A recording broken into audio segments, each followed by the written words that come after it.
Hai, selamat pagi adik-adik mahasiswa, mahasiswi program C4 akomodasi A semester 1.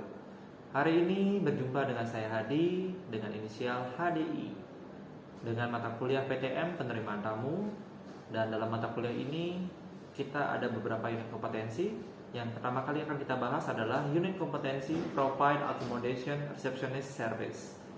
Nah, ngomongin dengan reception service ini akan erat sekali katanya dengan departemen front office, di mana dalam departemen front office ini ada beberapa seksi. Nah, salah satu atau bagiannya yaitu ada bellboy yang tugasnya membawa barang tamu, menyambut tamu, handling luggage, handling transport. Ada doorman yang tugasnya membukakan pintu ketika tamu baru sampai di hotel. Kemudian ada resepsionis yang akan kita bahas hari ini. Ada guest relation officer atau GRO. Kadang ada juga yang menyebutnya concierge dan sebagainya. Nanti kita akan bahas satu persatu. Karena ini adalah awal, kita akan membahas sekilas dulu tentang perhotelan. Kalau ngomongin perhotelan, berarti di sana ada keramah tamahan, ada profesionalitas, ada sopan santun, dan interaksi antar tamu ataupun antar rekan kerja. Terjadinya kolaborasi, kerjasama juga. Nah, sebelum kita lanjut, hotel, kita perlu ketahui bahwa hotel banyak sekali teori yang mengatakan apa itu hotel. Secara umum kita bisa bilang hotel adalah usaha akomodasi yang dikelola secara komersil, di mana di dalamnya disediakan beberapa tambahan-tambahan untuk menunjang usaha tersebut. Salah satunya adalah hotel resort gitu misalnya, mereka menyiapkan tambahan, ada restoran di dalamnya, kemudian ada full, kemudian ada tenis court dan sebagainya yang menunjang aktivitas tamu. Kemudian juga di dalamnya disediakan layanan kamar, restoran, room service, dan sebagainya. Hotel juga dibagi menjadi beberapa kategori. Ada yang berdasarkan jumlah kamarnya, ada hotel kecil, hotel menengah, dan hotel besar. Hotel kecil biasanya jumlah kamarnya 1 sampai 25. Kemudian hotel menengah 25 sampai 50 atau sampai 100, tergantung teori yang kalian pakai.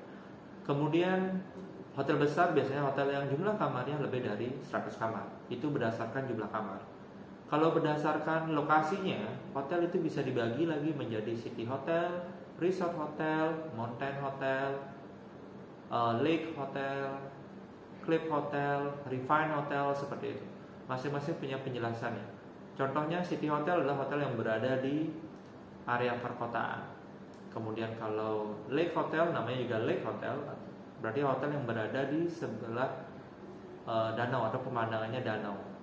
Beach resort gitu, misalnya ada beach hotel, berarti areanya berada di dekat pantai, dan seterusnya. Refine sama cliff hotel ini hotel-hotel yang berada di dekat-dekat tebing atau jurang, yang menjadikan view-nya sebagai andalan, itu contohnya. Kemudian ada hotel yang berdasarkan waktu bukanya, ada Rainier Hotel dan juga seasonal hotel. Kalau Rainier Hotel berarti hotel yang buka selama 24 jam 7 hari, tidak ada tutup, tidak ada libur. Tetapi kalau seasonal hotel adalah hotel di musim-musim tertentu dia tutup. Contohnya yang saya alami ketika saya di Wyoming di Amerika, yaitu Hotel Four Seasons Jackson Hole, saya sebut namanya. Adik-adik bisa cek di Google. Itu merupakan salah satu hotel yang daya tariknya adalah skiing resort dan mountainnya. Ketika musim salju datang, ski resort menjadi daya tarik, di mana tamu-tamu yang datang untuk beraktivitas ski dan juga snowboarding. Ketika musim salju berakhir, itu menjadi mountain resort, di mana para tamu yang menginap lebih memilih untuk mendaki, trekking, hiking dan sebagainya, atau downhill yang terakhir. Nah, seperti itu gambarannya. Nah, di Bali adalah hotel Rainier Hotel, di mana buka terus tanpa libur. Nah, itu yang kita perlu pahami. Nah, selanjutnya sebelum kita membahas lebih jauh, kita akan fokus di area reception atau penerimaan tamunya. Di sini tugas reception adalah menyiapkan area reception untuk kedatangan tamu. Itu yang pertama. Apa saja yang perlu dipertimbangkan di sana adalah kita harus mengingat reception menjadi lokasi sentral dari operasional front office itu sendiri. Ada interaksi dengan tamu, di sana kita lakukan. Kemudian juga area reception menjadi first point of contact di mana pembuatan kesan pertama terjadi di sana. Makanya kita bertugas pada saat tamu datang berikan welcoming yang sesuai standar, yang menunjukkan keramah tamahan dan profesionalisme, sehingga tamu yang menginap atau yang baru datang merasakan bagaimana ramahnya, bagaimana profesionalnya hotel tempat Anda bekerja. Selain itu juga welcoming akan berdampak selama tamu menginap sampai check out. Ketika welcoming yang kurang bagus, kurang profesional, otomatis tamu akan merasa tidak nyaman. Ingat, dunia hospitality targetnya adalah guest satisfaction. Walaupun kita selalu bilang tamu adalah raja, ketika kita bilang tamu adalah raja, memang terkadang raja tidak selalu baik. Nah, itu tantangan kita menjadi seorang reception. Bagaimana kita selalu memposisikan agar tamu berada di kondisi yang baik sehingga dia menjadi raja yang baik di hotel kita. Sederhananya seperti itu. Kemudian kita di reception perlu preparation atau penyiapan segala hal untuk kedatangan tamu, untuk memberikan layanan untuk tamu yang menginap, dan juga layanan ketika tamu itu akan check out. Itu menjadi hal kunci utama. Preparing is everything. Oke? Dipersiapkan dengan baik, diorganisir dengan baik, sehingga ketika mau melakukan pelayanan dapat dilakukan secara maksimal. Berikutnya juga dalam menyiapkan reception area for service, handover itu perlu kita lakukan. Jadi apa saja kerjasama antar shift agar tetap konsisten, shift pagi dengan shift siang dengan shift malam, dan seterusnya. Biasanya handover dilakukan peralihan shift. Jadi akhir shift pagi akan handover dengan teman-teman di shift siang. Demikian juga shift siang akan handover dengan teman-teman yang akan memulai shift malam. Jadi peralihan antara shift berakhir dan shift dimulai itu ada terjadi handover atau briefing. Briefing bisa dilakukan 15 sampai setengah jam. Apapun yang ada di dalam briefing itu biasanya adalah mendiskusikan tentang hal-hal yang relevan yang diperlukan untuk di follow up oleh shift berikutnya. Misalnya ada komplain, apa yang harus dilakukan, apa yang sudah dilakukan, itu yang di-sharing, dikomunikasikan. Kemudian ada tamu yang request sesuatu dan belum terselesaikan, akan di handover kepada shift berikutnya untuk menindaklanjuti. Sehingga shift selanjutnya itu mereview, melihat apa saja yang harus di follow up, apa aja yang harus ditindaklanjuti. Selain itu juga ketika shift berakhir akan beralih dengan shift baru, di mana orang yang baru memulai shift tersebut harus melakukan penyiapan area juga kembali, merapikan area, kemudian memastikan personal grooming sudah maksimal dan siap untuk melayani tamu. Kemudian juga briefing ini perlu dilakukan atau handover ini dilakukan agar semua operasional berjalan dengan baik. Briefing bisa dilakukan dengan beberapa metode di sini ya. Ada 3 biasanya. Ada berupa verbal, written, dan juga komunikasi secara online untuk saat ini. Jadi untuk peralihan direct biasanya langsung verbal dan written. Written biasanya tulis di logbook atau buku catatan antar shift. Di sana ada misalnya resepsionis punya satu logbook resepsionis, di mana di sana ada catatan-catatan. Handover ini bisa dilakukan menggunakan secara verbal, written, sebagai laporan antar shift satu dengan yang lainnya atau operasional antar pronovis. Kemudian apa saja sih yang harus dicek oleh resepsionis? Perlengkapan yang harus disiapkan gitu misalnya.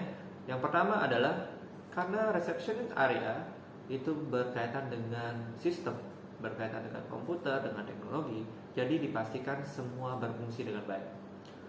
Kemudian juga pastikan kita sudah terbiasa dengan semua peralatan yang kita pakai. Ketika peralatan tersebut tidak berfungsi dengan baik, kita tahu siapa yang kita hubungi. Sehingga preparation menjadi kunci seperti yang kita sampaikan di awal. Berikutnya juga ketika menemukan masalah, kita bisa menemukan siapa yang akan menyelesaikan lebih awal, ataupun selama pelayanan terjadi ada masalah, kita tahu bagaimana menyelesaikannya.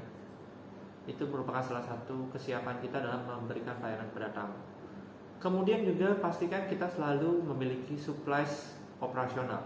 Contohnya seperti kertas, formulir-formulir yang digunakan seperti registration form, miscellaneous form dan sebagainya. Nanti kita bahas formulir-formulir tersebut. Ada voucher, ada printer dan juga peralatan tulis lainnya. Kemudian di sini saya ingin mengajak teman-teman mencari referensi. Silakan cari referensi di Google, di internet, atau melalui buku PTM kalian bisa minta dipercetakan.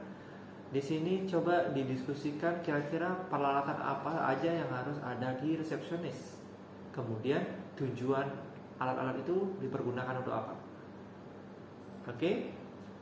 Itu aja 2 soal. Yang pertama adalah apa saja alat-alat yang kalian bisa temukan di resepsionis.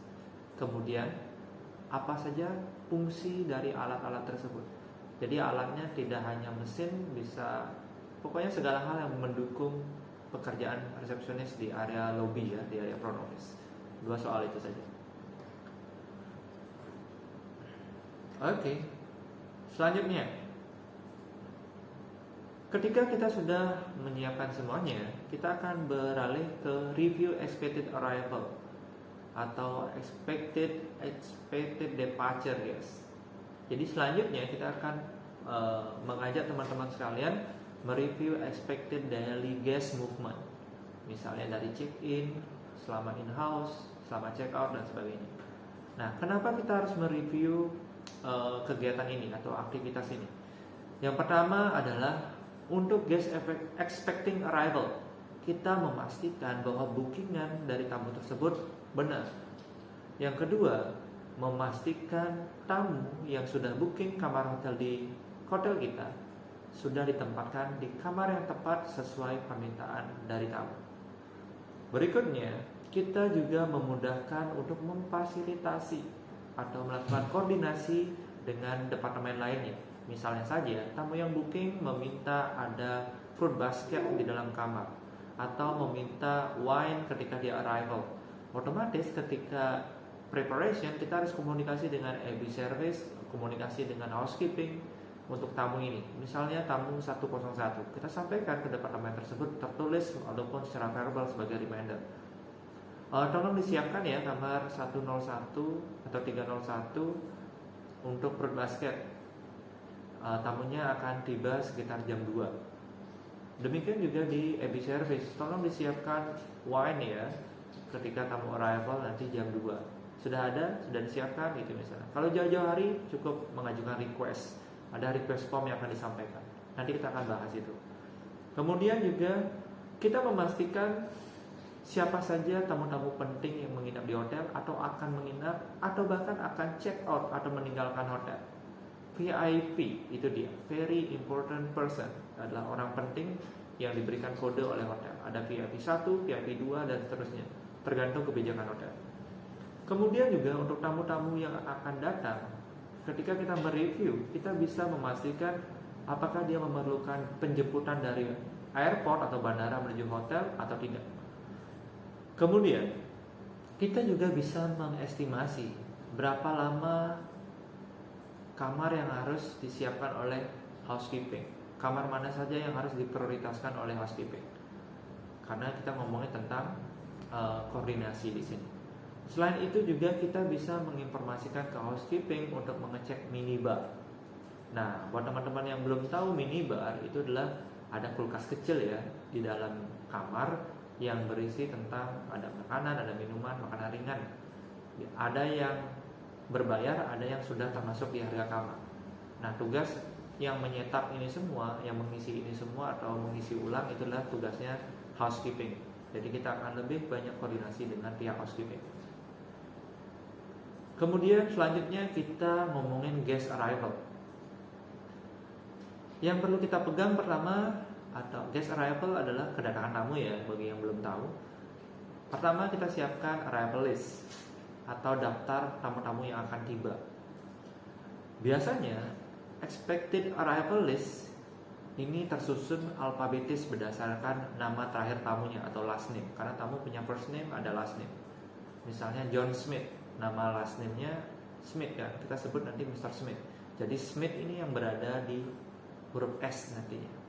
Kemudian kita akan melihat dari guest arrival list ini, nama tamunya siapa, kapan akan tiba, jam berapa, tipe kamar yang di booking, tipe kamar apa, kemudian harga kamarnya berapa, siapa yang menanggung atau siapa yang membayar kamarnya, kemudian special request apa saja yang termasuk di dalamnya, dan juga method of payment-nya seperti apa.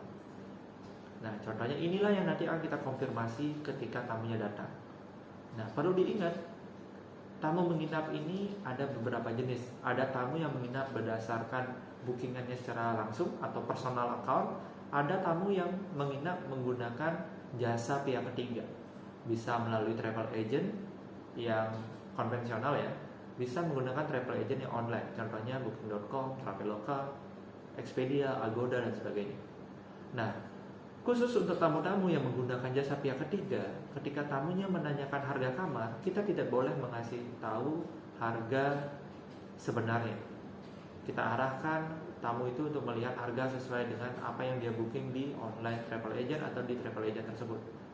Ketika tamu bertanya ke kita informasikan harga publish rate dari hotel kita. Nah, buat yang belum tahu, rate hotel ada dua ya, contract rate sama publish rate. Jadi publish rate adalah harga yang diberikan oleh hotel untuk semua orang. Kalau contract rate adalah harga-harga tertentu yang melalui proses kerjasama diberikan kepada pihak ketiga, di mana pihak ketiga bisa melakukan penjualan dengan harga yang sama dengan contract rate atau bahkan lebih dari contract rate. Biasanya tidak lebih dari harga publish rate. Seperti itu. Ya, sederhananya seperti harga reseller. Kemudian metode pembayarannya juga kita lihat, apakah harga kamar sudah termasuk dengan breakfast, atau sekarang ada dua biasanya bookingan tamu itu. Ada yang room only, harga kamar saja, ketika tamunya mau breakfast harus bayar, atau room sudah termasuk breakfast. Ini yang kita lihat tentang method of payment. Nanti akan kita komunikasikan lagi.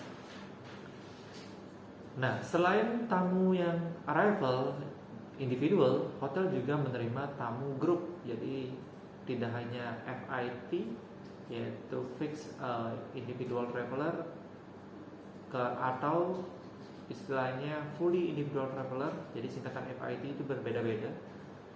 Kemudian ada grup inclusive traveler.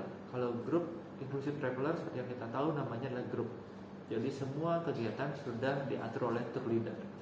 Kalau ngomongin grup arrival, ya otomatis kita membayangkan tamu yang akan datang itu lebih banyak, berbarengan biasanya dengan barang yang banyak juga.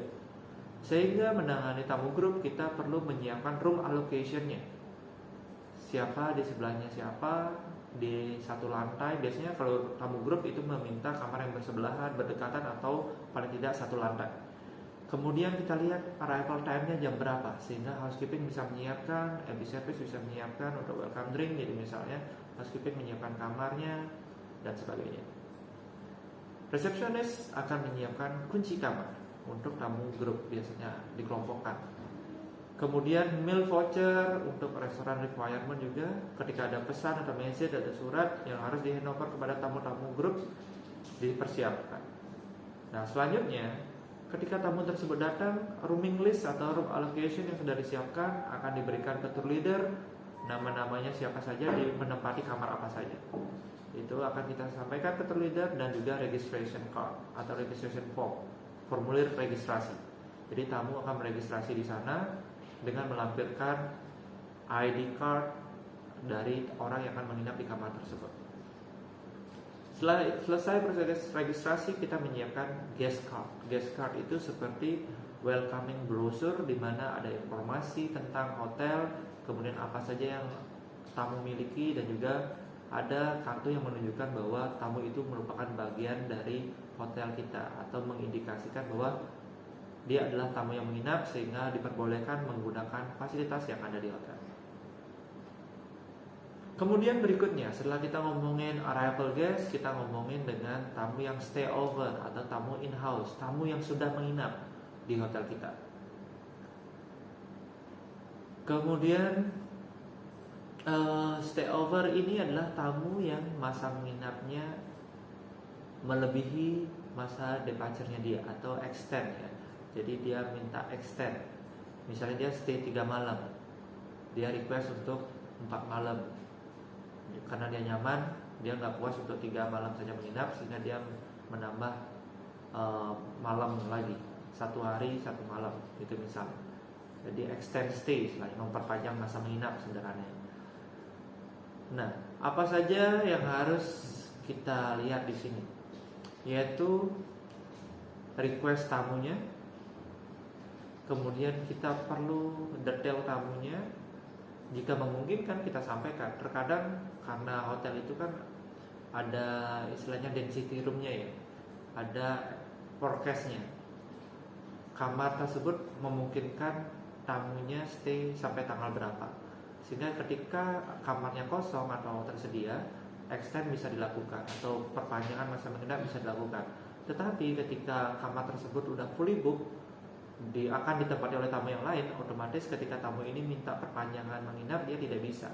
Nah, ini yang harus kita sampaikan sebagai seorang resepsionis, tentunya dengan cara yang sopan dan ramah, dan kita menyiapkan alternatif juga. Kemudian ketika kamar tersebut fully book, sudah tidak ada kamar di hotel kita, kita bisa merekomendasikan hotel lain di luar dari hotel kita. Biasanya akan diprioritaskan ke hotel, kalau hotel chains ya, ke sister company-nya. Jadi hotel yang masih dalam satu corporate akan disarankan ke sana dengan harga yang sama biasanya. Kemudian kita bisa mengajak tamu tersebut melakukan inspection room dulu, atau showing room, atau mengajak tamu melihat kamar yang akan dia tempati terlebih dahulu, apakah sesuai dengan harapan atau tidak. Jika kita ajak ke hotel lain karena di hotel kita sudah penuh, itu misalnya. Ataupun ketika tamu mau extend tidak bisa, kita hanya bisa menyediakan late check out, silakan disampaikan. Late check out adalah istilahnya perpanjangan masa meninggalkan hotel. Contohnya standar di hotel itu check out time itu jam 12 siang. Late check out itu berarti tamu boleh check out setelah jam 12. Biasanya late check out yang gratis itu maksimal sampai jam 2 atau jam 3. Lebih dari itu tamu akan membayar. Nah, bagi tamu yang lebih dari jam 6 itu akan dikenakan full one night charge, jadi harga 1 malam diberikan. Kalau di atas jam 4 sampai jam 6 itu akan kena harga day use, biasanya 50% dari harga kamar akan ditagihkan ke tamu. Oke, selanjutnya setelah kita melakukan review expected arrival guest yang check-in individual sama grup, kemudian juga kita ngomongin tentang stayover, kita juga bisa mendapatkan tamu yang early departure. Early departure itu misalnya tamu yang harus menginap 3 malam, tetapi dia check out lebih awal di malam kedua gitu misalnya. Nah, di sini kita perlu melihat beberapa hal, yaitu kenapa tamu tersebut check out lebih awal? Apakah dia memang karena jadwal flightnya dimajukan, atau memang karena tidak puas dengan kita? Kalau dimajukan karena flight tidak masalah, tetapi ketika dia check out karena tidak nyaman, itu yang berbahaya. Kemudian kita akan menginformasikan kepada housekeeping bahwa ada tamu yang check out lebih awal, sehingga kamarnya bisa dipersiapkan atau dibersihkan untuk tamu yang akan datang berikutnya. Dan kita juga update di sistem PMS namanya, Property Management System. Kalau kita di sini menggunakan Opera. Nah, ini yang kita harus sesuaikan, sehingga data yang di sistem itu sama dengan kondisi di lapangan, tingkat hunian yang ada di hotel tersebut. Jangan sampai ada diskrepensi atau perbedaan. Di sistem menunjukkan 80 kamar dihuni oleh tamu, ternyata di kondisi actual sebenarnya hanya 75 kamar, berarti ada 5 kamar yang tidak terdeteksi di sistem. Jadi ini penting memastikan apa yang muncul di sistem sesuai dengan kondisi actualnya, kondisi sebenarnya. Oke. Berikutnya, ngomongin guest movement antara grup ataupun individual guest movement. Biasanya terjadi perpindahan room kamar karena tidak puas atau tidak suka, atau berjauhan dengan temannya. Berkaitan dengan view bisa macam-macam, tamu itu memilih untuk pindah kamar. Kemudian ketika tamu itu adalah di cover oleh travel agent, berarti kita akan informasikan kepada travel agent bahwa tamu tersebut pindah kamar. Dan selanjutnya juga bisa saja ketika tamu itu pindah kamar itu karena upselling. Upselling itu berarti dari kamar yang standar ke deluxe gitu, misalnya naik level dia membayar selisih dari harga kamar itu untuk menempati harga dengan level yang lebih tinggi, harga kamar di level lebih tinggi, maksud saya seperti itu ya. Kemudian juga ini akan berdampak pada okupansi level aja, seperti itu. Oke, saya rasa itu saja untuk video kali ini. Semoga bermanfaat. Sampai ketemu di video berikutnya atau tatap muka di kelas pertemuan PTM berikutnya. Terima kasih, saya Hadi. Sampai ketemu. Bye-bye.